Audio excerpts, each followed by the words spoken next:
VII. In one particular, at least, the friends of Hildegard Moncrief were mistaken. The wholesale hardware business prospered amazingly. In the 15 years between Benjamin Button's marriage in 1880 and his father's retirement in 1895, the family fortune was doubled, and this was due largely to the younger member of the firm. Needless to say, Baltimore eventually received the couple to its bosom. Even old General Moncrief became reconciled to his son-in-law when Benjamin gave him the money to bring out his History of the Civil War in 20 volumes, which had been refused by 9 prominent publishers.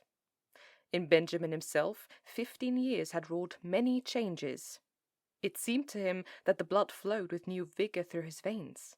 It began to be a pleasure to rise in the morning, to walk with an active step along the busy, sunny street, to work untiringly with his shipments of hammers and his cargoes of nails. It was in 1890 that he executed his famous business coup. He brought up the suggestion that all nails used in nailing up the boxes in which nails are shipped are the property of the shippee. A proposal, which became a statute, was approved by Chief Justice Fossil and saved Roger Button and Company Wholesale Hardware more than 600 nails every year. In addition, Benjamin discovered that he was becoming more and more attracted by the merry side of life. It was typical of his growing enthusiasm for pleasure that he was the first man in the city of Baltimore to own and run an automobile. Meeting him on the street, his contemporaries would stare enviously at the picture he made of health and vitality. "He seems to grow younger every year," they would remark. And if old Roger Button, now 65 years old, had failed at first to give a proper welcome to his son, he atoned at last by bestowing on him what amounted to adulation. And here we come to an unpleasant subject which it will be well to pass over as quickly as possible. There was only one thing that worried Benjamin Button. His wife had ceased to attract him. At that time, Hildegard was a woman of 35, with a son, Roscoe, 14 years old.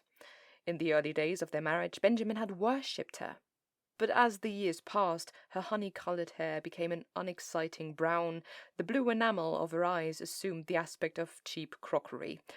Moreover, and most of all, she had become too settled in her ways, too placid, too content, too anemic in her excitements, and too sober in her taste. As a bride, it had been she who had dragged Benjamin to dances and dinners. Now conditions were reversed. She went out socially with him, but without enthusiasm, devoured already by that eternal inertia which comes to live with each of us one day and stays with us to the end. Benjamin's discontent waxed stronger. At the outbreak of the Spanish-American War in 1898, his home had for him so little charm that he decided to join the army. With his business influence, he obtained a commission as captain and proved so adaptable to the work that he was made a major and finally a lieutenant colonel just in time to participate in the celebrated charge up San Juan Hill. He was slightly wounded and received a medal. Benjamin had become so attached to the activity and excitement of a rail life that he regretted to give it up, but his business required attention, so he resigned his commission and came home. He was met at the station by a brass band and escorted to his house.